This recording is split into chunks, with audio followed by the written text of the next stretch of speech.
Hi all, I'm Dr. Deepthi Asthana and today we are discussing vaginal prolapse. It is also known as pelvic organ prolapse.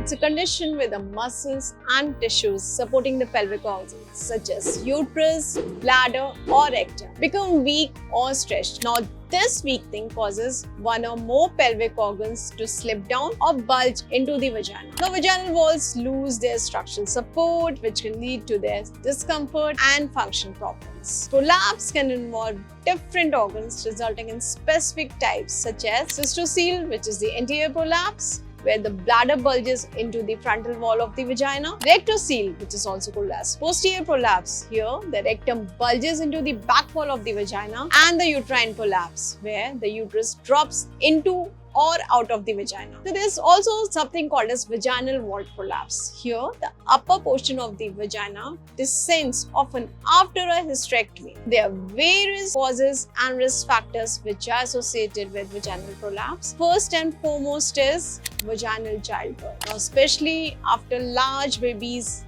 multiple deliveries or difficult labor. Also cause of aging and menopause, which results in decreased estrogen levels.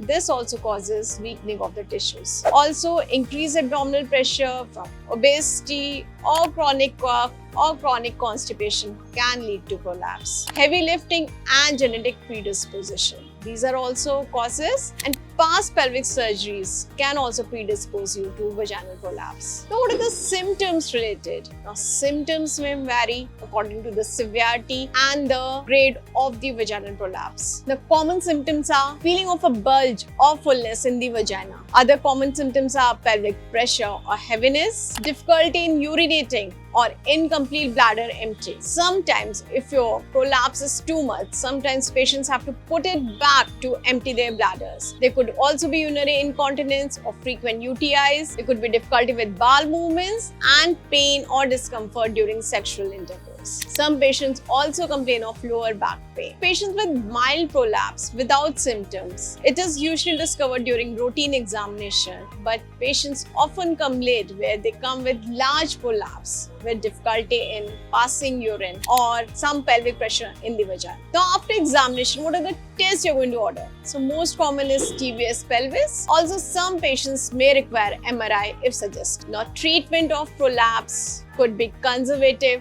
or surgical. Non-surgical treatment often involves pelvic floor exercises, often Kegels exercises. Also, EMSLA can help you in first degree of UV prolapse. Now, patients who are unfit for the surgery or who want to buy time can also use vaginal pessaries. These are easily available on Amazon and these could be used after training by your gynecologist, and they can help you with vaginal prolapse treatment if needed for a short time and if you don't want to go for immediate surgery. Also, if the vaginal wall prolapse skin is too dry, your doctor will suggest you to use estrogen creams. Now, the mainstay of treatment for large prolapse is always surgery, which tightens the weakened muscles, removes the uterus, and with repair of cystocele and vaginas. In some cases, some gynecologists do use mesh, although these come with certain risks. Now, for patients who want to have kids, these are usually treated with conservative surgery, where uterus is not removed, where mesh is given for support. Now, early diagnosis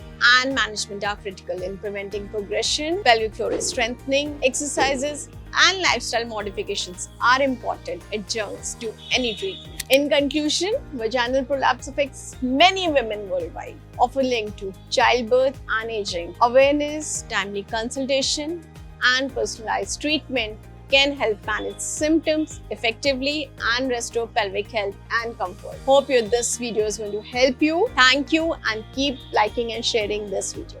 Thank you.